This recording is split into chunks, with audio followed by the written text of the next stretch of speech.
que é a igreja? Repita comigo, nós. Mais uma vez, o que é a igreja? É nós. Eu sozinho não sou igreja, eu sozinho sou um membro. Mas quando nós se reunimos aqui, vamos aplaudir o Senhor, porque nós somos a igreja. Aplauda o Senhor aí. Eu amo isso, eu amo. E esse assunto estava escondido. Sabia que a igreja do Senhor, isso aqui, era um segredo de Deus? Que depois da morte e ressurreição de Jesus, iria ser desvendado. Olha que coisa maravilhosa, né? Antes de Jesus, não existia a igreja de Cristo. Eles não se reuniam para louvar o nome do nosso Deus onipotente. Não. Mas depois que Jesus morre e ressuscita, se inaugura um novo tempo, a igreja. Por isso que as portas do inferno não prevalecem contra você. Quando nós estamos unidos, as portas do inferno não podem resistir. Significa que você não tem que se defender, você tem que atacar o inferno. Porque se as portas do inferno não prevalecerão, significa que elas estão fechadas, né? E se elas estão fechadas, qual que é o nosso papel? Atacar ela. Então nós, igreja, somos uma única voz, amém? Eu quero ler com você em Levíticos capítulo 21. Disse mais o Senhor a Moisés: fala a Arão e ordena-lhe: nenhum dos teus descendentes, em qualquer geração, se aproximará para apresentar ofertas de pão ao seu Deus, se tiver alguma mácula, algum defeito. Pois nenhum homem pode apresentar ofertas de alimento, caso tenha algum defeito, seja cego, aleijado, com defeito na face, no rosto, ou corpo deformado, ninguém com uma perna ou braço quebrado, ninguém que seja corcunda ou anão, ninguém que tenha doença nos olhos, ou que tenha sarna, ou outra qualquer doença de pele, e ninguém que seja castrado. Amém? Feche seus olhos, vamos orar. Espírito Santo, Espírito da verdade, revela-nos o real motivo, Senhor, que a gente está aqui, para entender o que é a tua igreja, em nome de Jesus, amém? Queridos, como eu disse para você, eu sempre dedico a primeira semana do mês para falar sobre igreja. E hoje eu quero falar sobre uma igreja saudável. O Senhor chega para Moisés e fala assim: Moisés, o meu sacerdote que vai se apresentar diante de mim, ele precisa ter algumas qualificações. Ele não pode ser cego, ele não pode ser manco, ele não pode ser anão, ele não pode ter alguns defeitos. E o Senhor chega para ele e fala: nenhum sacerdote pode entrar na minha presença com esses defeitos. Só que isso era na antiga aliança. Na antiga aliança, não é que existia um Deus diferente, não. A forma que Deus tratava com as pessoas era nesse sentido. Só poderia se apresentar diante de Deus pessoas exclusivas. Mas um dia, a Bíblia nos conta que por um ato de Jesus, o véu do templo que separava você de Deus, ele foi rasgado de alto a baixo, significando que antes só podia se apresentar diante de Deus as pessoas exclusivas. Só que depois que o véu se rasga, você, cheio com os seus defeitos, eu com os meus defeitos, posso chegar diante de Deus e adorá-lo.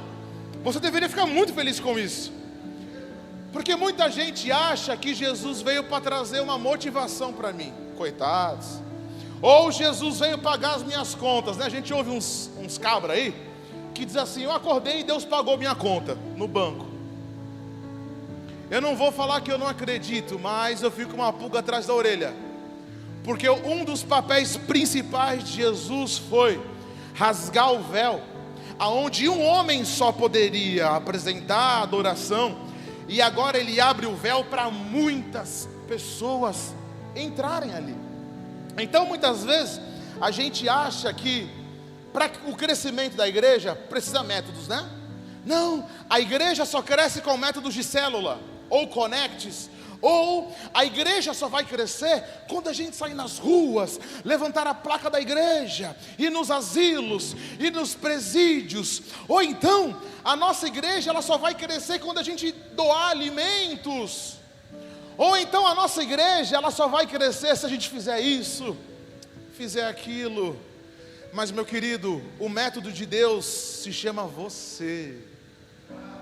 Nós escolhemos métodos para isso. Olha, pastor, tem que visitar mais. A igreja só cresce se o pastor visita. Ou então nós precisamos fazer semanalmente encontro de casais. Ou nós precisamos fazer todo final de semana um churrasco, um galeto. Mas não, querida. O método de Deus é um só. Você é um método de Deus. Porque Deus não unge métodos, Deus unge pessoas. Repita comigo aí. Deus não unge. Repita, 1, 2, 3. Deus não unge métodos, Deus unge pessoas. Deus, ele não abençoa métodos, Célia, Deus abençoa pessoas. Então, querido, esse texto nos mostra que os sacerdotes que ministravam no altar, eles não podiam se contaminar. Eles não podiam. Mas como eu disse para você, Jesus, ele acaba com isso. Que coisa espetacular. Jesus, ele acaba com isso. Ele é o sumo sacerdote. Ele é perfeito. Ele não se contaminou. Ele não pecou. Ele fez tudo que Deus tinha ordenado. E ele agora é o único que entrou lá, rasgou o véu e falou assim: Júnior, Heitor, agora vocês podem vir direto ao Pai, que Ele vai ouvir vocês. Porque naquela época, queridos, Deus só ouvia o sacerdote. Por isso que o sacerdote, ele tinha que falar com Deus, fazer sacrifícios a Deus. Porque o povo ficava esperando lá, o que será? O que Deus vai falar para o sacerdote? Mas hoje, como diz lá em Apocalipse, capítulo 1, versículos 5 e 6, e de Jesus Cristo, que é testemunha fiel, o primogênito dentre os mortos e o soberano dos reis da terra, Ele que nos ama e mediante o seu sangue nos libertou de todos os nossos pecados e nos constituiu reino e sacerdotes para servir a Deus Pai. Você é um sacerdote. Eu vou repetir. Você é um sacerdote de Deus. Você é um rei de Deus. As pessoas podem cochichar no seu ouvido, falar que Deus não está te ouvindo, mas se você crê que Jesus é o Filho de Deus, morreu e ressuscitou pelos teus pecados, agora você pode ser ouvido por Deus. Pastor, eu já ouvi isso. Mas o diabo dia e noite vai trabalhar. Olha, eu acho que você não pode falar com Deus, hein? Olha o que você acabou de fazer. Fala a verdade, se esse espírito de acusação não vem. Tem certeza? Acabou de falar mal do Cauã. É o menino mais cochichado da igreja, né? Brincadeira, Cauã. Olha, você, seu safado, seu ladrão, seu trapaceiro, o diabo não fica? Olha, você brigou com a sua mulher, agora você quer pedir para Deus acalmar esse casamento? Queridos, se você é um sacerdote de Deus, o Senhor está pronto para te ouvir. Então, quando se trata de igreja, o Senhor vai dar alguns detalhes. Eu queria que você entrasse comigo lá, porque tem uma galera na igreja que eles pensam assim: o importante é qualidade, não importa a quantidade. Pastor, é melhor 10 pessoas com qualidade do que 1000 pessoas. Ei, querido, está errado isso aí. Esses crentes, numerolatria, na verdade é numerofobia, né? Eu não gosto de números. Uma vez eu ouvi a irmã falando para mim assim: pastor, quando a igreja tinha 20 membros era mais gostoso. E eu usei autoridade, assim que Jesus falou para Pedro: para trás de mim, Satanás, está errado. Ai, mas a igreja lá era unida. É porque que acontece?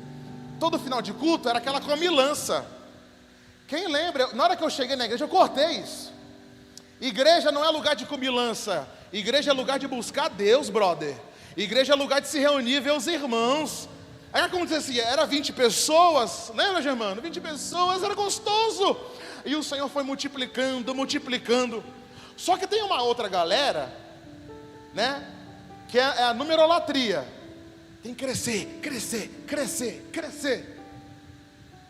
Não importa os cadáveres que ficam para trás, tem que crescer. Mas eu vou mostrar para você que tem que ter um equilíbrio, porque qualidade gera quantidade. Uma igreja saudável, naturalmente ela cresce. Queridão, se você está aqui, é porque você faz parte desse crescimento. Você poderia dar um glória a Deus aí? Então, a pergunta certa não é o que faz a igreja crescer, mas o que impede dela crescer. Lembre, quando eu estou falando de igreja, eu estou falando de você, eu estou falando de nós. A pergunta não é o que faz a igreja crescer, pastor, qual é o segredo? Mas é o que está impedindo de você crescer na sua vida. O que será que você está deixando de fazer, que está impedindo o seu crescimento no seu casamento, no seu ministério? Porque eu conheço muitas pessoas que falam assim: pastor, eu estudei, eu me formei e não estou exercendo a minha profissão. A questão é o que você não está fazendo. Então vamos lá no texto, amém? Lá no versículo 18, ele diz assim: pois nenhum homem pode apresentar ofertas de alimento, caso tenha algum defeito. Primeiro eu quero falar do cego. Ele diz que o cego, eu quero simplificar para você, porque uma das minhas aflições, quando eu estava aí, ouvindo os pastores, e você vai se identificar comigo, querido. Uma das minhas aflições era que os pastores, eles falavam muito difícil. É ou não é? Aí você saía da igreja sem entender nada. E os pastores falavam difícil. Eles não sabiam interpretar o texto. E eu olhava aqueles pastores e antes de entrar no ministério, eu falava: eu vou pregar o mais simples possível. Porque talvez você nunca tenha contato com a Bíblia. O meu papel é mastigar e entregar para você já pronto para ser ingerido. Aí existem muitas pessoas que querem falar difícil, indubitavelmente, fenomenologicamente. Eu falava: rapaz, eu nasci na comunidade da Baixada Santista, eu não sei o que é isso. Depois que a gente vai estudando, mas o meu papel aqui, brother, é simplificar para você o mais gostoso possível, para você sair daqui e chegar em casa e conversar: caramba, o pastor Júnior pregou isso aqui.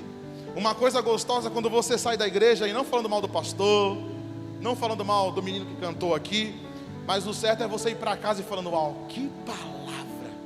Nossa, o pastor falou que o cego, vamos entrar, vamos lá. Então, ele começa primeiro falando do cego. Quem é o cego? É aquele que não tem visão de crescimento. Olha, eu estou bem aqui na minha casinha, no meu empreguinho, na minha motinha, no meu carrinho, na minha casinha, no meu casamentozinho. O que acontece? O básico é suficiente para ele. Não, pastor, mas eu estou seguro aqui. Olha, agora eu consegui. Ele é um cego, porque ele perdeu a visão de crescimento. Eu vim afirmar essa noite para você: o que você é hoje, Deus quer expandir, Deus quer fazer você crescer, Deus quer fazer você enxergar além dos gigantes da sua vida, amém? Então vem aqui, deixa eu simplificar. Chega, sobe aqui e fica de costas para a igreja, fica aqui. Sabe o nosso problema?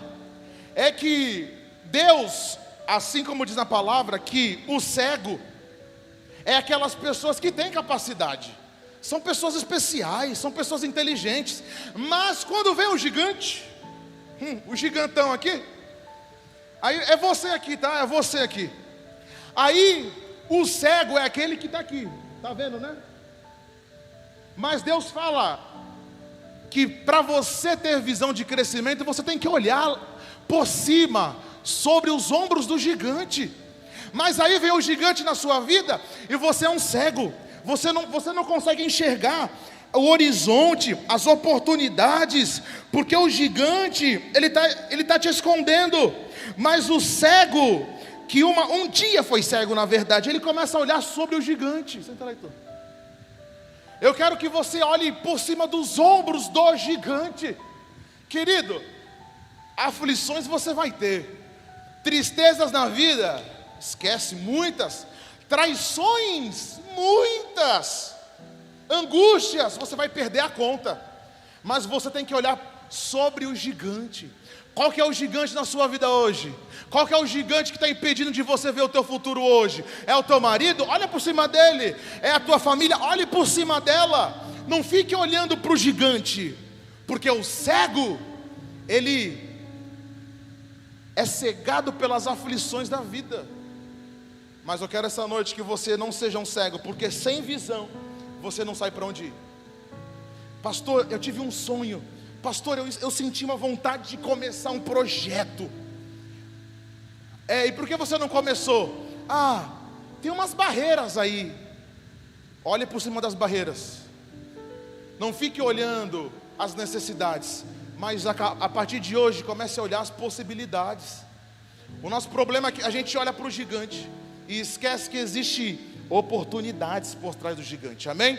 O segundo que ele menciona é o aleijado. Ele diz lá, seja cego, aleijado. Então o coxo, o aleijado, preste muita atenção, é aquele que tem perna, mas ele não tem força nas pernas. O que ele está falando?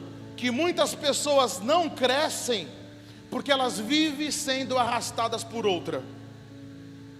Vamos lá no culto, aí tem que estar todo dia chamando, vamos lá. Ou então, e aí, desapareceu? São pessoas que você tem que arrastar elas, porque elas são aleijadas.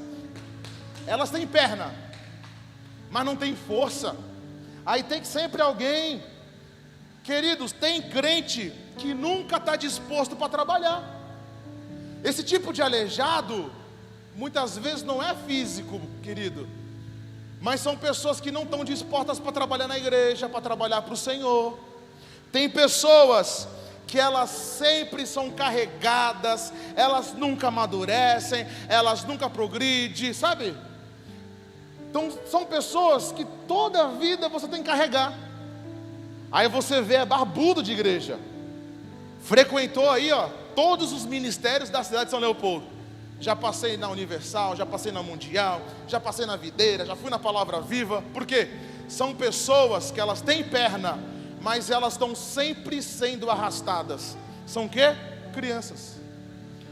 Muitas vezes nós não crescemos na nossa vida porque nós temos pernas e eu não quero usar a força que Deus me deu. O coitadismo, né? Será que ninguém vai me dar uma carona hoje? Eu andava 25 quilômetros para ir para a igreja. A gente pegava ônibus. Quantas vezes eu fui de bicicleta para a igreja? Perdi as contas. Quantas vezes eu ia a pé com os meus sobrinhos para a igreja, sabendo, Deus vai me dar um carro, Deus vai me dar uma moto. E a gente ia cantando, ia contando piada, ia brincando, mas a gente chegava no culto. Hoje, tem pessoas que falam, estou cansado, não vou. No dia que não vai, perdeu a bênção.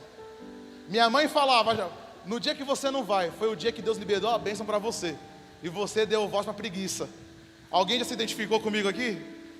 No dia que eu faltei no culto, meu Deus, pastor, foi uma glória, meu Deus, o céu desceu. Eu falei, caramba, eu não vi.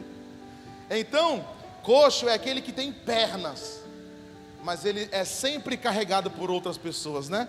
Então elas nunca amadurecem, mas o Senhor espera de nós frutos. Dá um glória a Deus aí.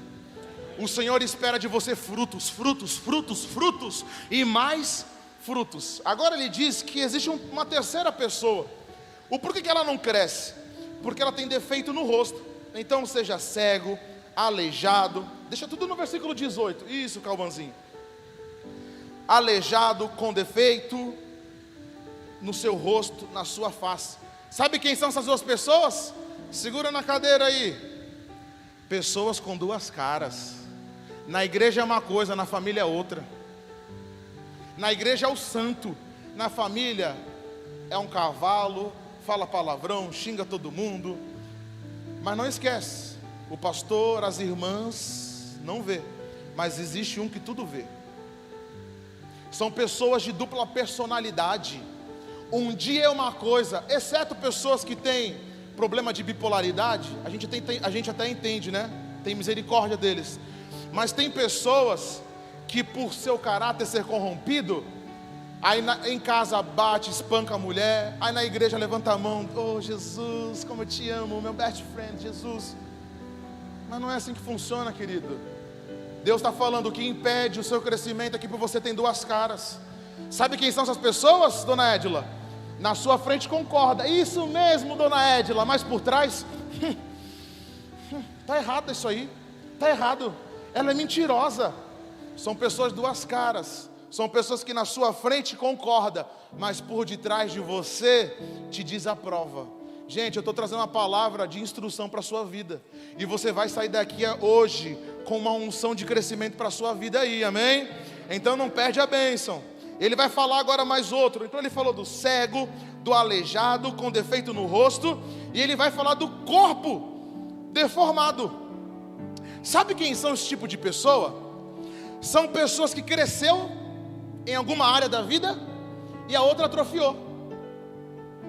São pessoas que em suas áreas da vida a sua família foi restaurada, glória a Deus. A sua vida financeira foi rompida, glória a Deus. Só que existem áreas aqui dentro, querido, que a gente esconde, que a gente camufla, que a gente não apresenta, que a gente omite, não pede ajuda, não ora para Deus. São pessoas veteranas da igreja, mas são crianças na fé. Ela frequenta a igreja desde pequenininho, mas a sua vida nunca teve uma melhora, uma mudança. Deus está falando, esse tipo de pessoa não vai crescer na vida, não vai crescer no ministério com Deus. Por isso que apresentar o verdadeiro evangelho é o segredo de tudo. O evangelho escrito na Bíblia é o quê? Mateus, Marcos, Lucas e João. Olha que coisa interessante. Os 4 evangelhos é as 4 faces de Jesus. Cada evangelho apresenta um Jesus diferente em suas características, mas o mesmo. Lá em Mateus ele é apresentado como o rei. Ele é o rei dos judeus. Ele gosta de crescimento, ele gosta de serviço. Em Mateus ele é o rei, ele é o nosso rei. Mas em Marcos ele é apresentado como o Salvador. Em Marcos você vai ler, ele está sempre fazendo milagres, maravilhas. Sabe por que eu estou te falando isso? Porque tem pessoas que falam assim: pastor, mas na sua igreja não tem muito ação social. Porque para ela, ação social é o segredo. Pastor, eu nunca vi a igreja fazer evangelismo nas praças. Porque para ela, evangelismo nas praças é o que traz crescimento. Querido, mas tudo isso é bom, glória a Deus, nós fazemos. Mas esse não é o segredo do crescimento. O segredo do crescimento é eu ser um sacerdote. Se você entender isso aqui, você vai compreender melhor. Não é métodos, eu sou um sacerdote, aonde eu vou a igreja vai. Eu conheço igrejas que fazem serviços sociais gigantes, mas a sua família espiritual é pequena. Você está entendendo? E lá em Lucas ele é apresentado como o homem perfeito, que restaura vidas e resolve conflitos. Oh, aleluia! Jesus ele é o homem perfeito, ele está pronto para resolver os teus conflitos. Mas no evangelho de João, ele apresenta como Jesus divino, a mensagem da salvação. Você está vendo? Que não existe método. O que existe é: ai de mim se não pregar o evangelho. Você está entendendo como os métodos são bons, mas não é a principal coisa? Porque a melhor coisa é eu ser transformado por Jesus. Pessoas transformadas é agente de transformação na vida de outros. Amém? Mas ele continua lá no versículo 19, acompanha comigo. Ninguém com uma perna ou braço quebrado. Pé quebrado é pessoa que não fica em pé. Eu tenho a minha perna, mas ela está sempre mancando. São pessoas que elas vivem tropeçando nos seus traumas, nos seus conflitos. Elas vêm aos cultos, mas os conflitos, os traumas ainda estão muito vivos. Queridos, nós não temos problema algum com tratamento médico, com terapia. Não, isso tudo é bom. E eu te aconselho, se você puder, faça. Só que quando eu chego na igreja, eu tenho que rogar ao Senhor Jesus. Existem lembranças e coisas que todas as vezes elas saltam dentro de mim e me faz tropeçar. Senhor, me ajuda a superar. Você já parou para pensar que existe superação no evangelho? que Jesus pode fazer você superar todos os seus traumas e dificuldades da vida e parar de tropeçar. Mas ele fala do pé, mas ele fala das mãos também. Pé e mãos. Sabe o que significa? Um dos significados da mão na Bíblia? Bênção. Em vez da gente levantar a mão para abençoar as crianças, as pessoas, a gente levanta a mão para xingar, para amaldiçoar. Mas não esquece, a bênção que você lança na vida do seu irmão, ela volta para você. Dá um glória a Deus aí. Todas as bênçãos que você lança sobre alguém, as mesmas bênçãos que você declara, ela volta para você. O oposto também é verdade. Não é mandinga, não é bruxaria não. A palavra de Deus diz que a palavra que você lança, ela tem poder. Poder para dar vida ou poder para matar. Por isso que as suas mãos foram feitas para levantar e falar: eu te abençoo, Léo, eu te abençoo, Gabriel, eu te abençoo, Amanda. Mas a gente fala assim: sua praga, seu desgraçado. A partir de hoje eu não quero que você levante a mão mais para xingar, para amaldiçoar, não. Levante a sua mão para abençoar. Ai, o meu carro furou o pneu. Se segura, varão. Essa moto aqui foi Deus que me deu. Senhor, me ajuda aqui. Mas acontece alguma coisa, essa praga, esse carro velho, isso, aquilo. Não. A partir de hoje, declare bênção. Esse carro foi Deus que me deu. Senhor, me ajuda a colocar um pneu novo. Senhor, me ajuda, me dá forças. Crente, é ou não é? Quando acontecem essas coisas na sua vida, o que vem primeiro na sua mente? O que vem? Eu vou xingar, né? Eu lavei meu carro, enceradinho, pretinho no pneu. Aí chega um gadareno e joga um monte de água suja no meu carro. Você acha que eu vou ficar feliz com ele? Obrigado, hein? Deus abençoe. A primeira reação é xingar, amaldiçoar. Bate, vai bater, vai cair de moto agora. É a primeira reação do ser humano. Mas a partir de hoje, levante a sua mão para abençoar. Eu te abençoo, motoqueiro abençoado, em nome de Jesus. Ô condutor abençoado, você me fechou, mas que você encontre uma igreja lá, entregue a sua vida para Jesus lá. Amém? Mãos foram feitas para abençoar, não é para amaldiçoar ninguém, querido. Mas ele vai falar também de corcunda. Que ninguém tenha doença, que ninguém seja, no versículo 20, vamos lá. Que ninguém seja corcunda. Sabe quem são os corcundas? As pessoas pessimistas, está sempre olhando para o chão. Deus falou que vai fazer, será? Olha, Deus prometeu, mas ele está demorando. São pessoas que toda a vida estão olhando para baixo. São pessoas que elas, em vez de lutar a batalha, elas correm. Vou chorar para minha mãe. Ela está sempre cansada, reclama de tudo. Concorda comigo? Faz sentido para você? São pessoas corcundas, elas andam assim. Elas sempre estão olhando para baixo. São pessimistas. E Deus diz: pessimistas nunca vão crescer, querido. Eu tenho certeza que essa mensagem, em algum aspecto, está falando com você aí. A partir de hoje, não fique mais olhando para baixo, olhando a destruição, o que a CNN disse, o que a Rede Globo disse, o que a R7 disse. Mas levanta a sua cabeça do céu e pergunte: o que o céu está dizendo sobre isso? O céu tem provisão, o céu tem fé, o céu tem bênção para mim. Eu não fico olhando, mas o cenário é esse, mas o cenário do céu é prosperidade em abundância.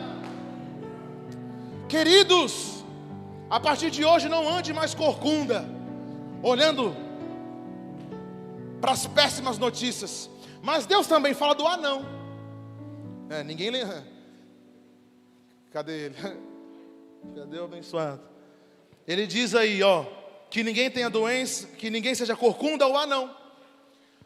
Você sabia que todo anão, ele parou de crescer em algum estágio, mas ele nunca foi anão? Não existe assim, ela nasceu anã. Não. Em algum momento da sua fase do crescimento, ela parou de crescer. Alguma atrofia nos ossos, alguma falta de vitamina. Mas se você olha o anão, ele nem sempre foi anão, mas em algum momento ele parou de crescer. Sabe o que eu quero dizer com isso, meu querido? Que precisamos crescer na palavra. na oração. Tem muita gente que parou de crescer, porque elas vieram para a igreja em busca de bênção. Na hora que elas conquistaram, elas foram embora. Aí que acontece a sua vida, ela para de crescer. Gente, eu conheço muita gente assim. Conheci muitos amigos meus que vieram para a igreja no dia que o cerco apertou, no dia que o cartão de crédito assim, subiu e degolou, aí vieram pedir ajuda para Jesus. Deus, pela sua misericórdia, responde, mas elas se tornaram anãs. Deus tinha um grande propósito, mas elas resolveram recuar, voltar. Faz sentido para você isso aqui? Então, nós precisamos se desenvolver. Precisamos, mas ele continua dizendo que doenças nos olhos. Sabe o que é doença nos olhos? São pedras nos olhos. São pessoas que é crítica. Tem tatuagem. Eu estava conversando com a minha esposa, e esse final de semana, existem pessoas que te tiram da graça. Na tua igreja aceita tatuagem? Aceita, é do demônio. Alguém me aponta um texto bíblico sobre tatuagem. Agora, alguém aponta texto bíblico sobre fofoca e língua, tamanho da língua? Existem milhões de textos, mas existem muitos textos que condenam o tamanho da língua. Tem pessoa que critica a tatuagem, mas é uma baita fofoqueira, um baita fofoqueiro. Você está entendendo? Como que quem faz acepção de pessoas são as pessoas? Eu já vi homens e mulheres tatuados, usado por Deus. Mas eu já vi pessoas com a língua desse tamanho, que o Exu Caveira faz a festa, pombagira, roda e roda. Por quê? O tamanho da língua. São pessoas que criticam, mas ela não consegue enxergar o problema que existe dentro dela, né? O Denis, olha para si. Critica os outros, mas elas esquecem de remover a pedra dos seus próprios olhos. É ou não é verdade? Fala assim, é verdade, pastor. Conheço muitos aí. Ninguém falou? Que só critica. Mas existe uma outra pessoa também, existe uma outra doença. Eu queria que você entendesse isso, porque você vai entender que faz sentido. Só que ele diz também que existem pessoas com sarna. Vem comigo. É bom ou não é bom a coceirinha da sarna? Que você coça, hein? Aquele probleminha no pé, coça. É bom, gente, é ou não é bom? Quando você tem aquela coceirinha aqui, aí você coça, vai virar uma ferida, mas não dá prazer. Sabe o que Deus está dizendo? Que existem pessoas que querem prazer na vida, prazer. Mas nós cristãos só temos um tipo de prazer, aquele que vem de Deus. Meu querido, convida para festa, convida para isso, mas não convida para vir para a igreja, Célia. Olha, vai ter aniversário, vamos? Mas ninguém convida, vai ter um cultaço domingo agora na minha igreja, quer ir? Por quê? O prazer do mundo é mais gostoso. Então ele está dizendo o seguinte, que a coceirinha da sarna é gostosa, dá prazer. Aqui na terra você tem muito prazer, mas toda sarna se torna em ferida. Tem muitos cristãos aproveitando o prazer do mundo, mas mal sabem eles que se o meu prazer não vem do Senhor, gera em mim enfermidades. E ele condena. E agora ele vai terminando falando sobre doença de pele. Então que ninguém tenha doença nos olhos, sarna ou qualquer doença de pele. Simplificando para você, o que é doença de pele, meu querido? São manchas na vida. São manchas na minha juventude, que está guardada, eu não peço ajuda, eu não abro.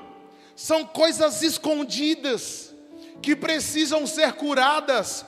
Existem feridas que ainda estão abertas dentro de nós, que o bom samaritano está prontinho para sarar, mas a gente esconde. A gente bota um casaco por cima, a gente passa uma maquiagem, mas Deus está falando, mostra para Jesus a tua ferida, que Ele pode trazer cura. Sabe aquela mágoa que alguém por alguma situação alguém causou em você, e até hoje, depois de 25 anos, ela continua aí dentro. Jesus está dizendo, existe o bom samaritano, que ele está pronto para colocar saúde na sua enfermidade emocional, física, não importa.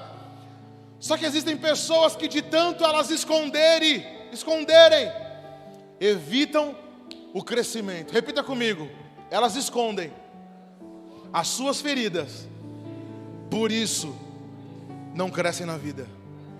E por último, ele vai falar sobre doença de pele e que ninguém seja castrado. Uma pessoa castrada, querido, ele não pode gerar filhos. São pessoas que elas frequentam o templo, mas elas não convidam outras. Se você estivesse no deserto e de repente você descobrisse que no deserto existe uma fonte de água, e você não comunicasse para ninguém, é feio, né? Você tomaria água, mas o seu filho, e a sua esposa, e os seus parentes, e os seus amigos, você teria coragem de não compartilhar essa fonte? Ei, eu compartilho com todos o Deus que mudou a minha vida, Jesus de Nazaré. Paulo diz assim, ó, ai de mim, se não pregar o evangelho. Eu peguei o Uber, conversei, eu já entro no Uber já pensando, se é crente ou não, vai ouvir a palavra. Eu conversando com o Uber, né? E aí, cara, qual é o teu nome? Tanto, quantos anos tu tem? 21, e aí? E eu vou torcendo, Senhor, coloca trânsito aí que Deus está me dando alguma coisa. Eu conversando com o menino, conversando, e de repente ele abre uma ferida da alma dele. Ah, era tudo o que eu queria. Eu falei, querido, deixa eu te falar uma coisa. Enquanto você se lamenta dessa ferida, do seu lado existe o médico dos médicos, prontinho para sarar essa sua ferida. E de repente ele começa a chorar no carro ontem. Aí eu falei, posso orar por você? Pode. Eu falei, eu sou pastor. E coloquei a mão no ombro dele. Eu falei, querido, o único caminho para você é Jesus. Você pode ganhar dinheiro com o Uber, você pode passar no concurso, mas o único que pode resolver essa tua aflição aí, o nome dele é Jesus. Que ele foi, ele é e será, em espírito ele pode resolver isso. E na hora o menino começa a chorar, e eu lembrei do texto, ai de mim se não pregar o evangelho. Eu estou na fila do pão, bom dia, Deus abençoe. São coisas simples que a gente se perdeu. São coisas que todos precisam. Germano, querido, Deus abençoe o seu dia. Você foi no mercado, passou no caixa, ela atrasou, fala, ei, Deus abençoe o teu dia, fique com Deus. Não esquece, o Senhor tem um novo ciclo para a sua vida. Mas a gente se tornou narcisista. É o meu, é eu. E Jesus está perguntando, quantas pessoas você quer gerar na sua vida? Quantas pessoas você já gerou para Jesus? Esses dias eu conversando com uma pessoa, se mostrou muito intelectual, erudito. Aí eu perguntei, tá, tudo bem, mas quantas pessoas você evangelizou? Quantas pessoas você está discipulando? Quantas pessoas você batizou nesse ano? Então, querido, não adianta, se você não tiver amor, você nada é. Eu concluo nessa noite dizendo, o Senhor quer fazer de você um sacerdote que frutifique, a ponto de a sua vida ser uma Bíblia, a sua vida ser aberta para todos. E a partir de hoje você vai no Uber, o Uber vai sentir a presença de Deus. Você vai no mercado, as pessoas chegarão do teu lado, já vai sentir, tem alguma coisa diferente. E quando você abrir sua boca, o inferno tem que se sujeitar.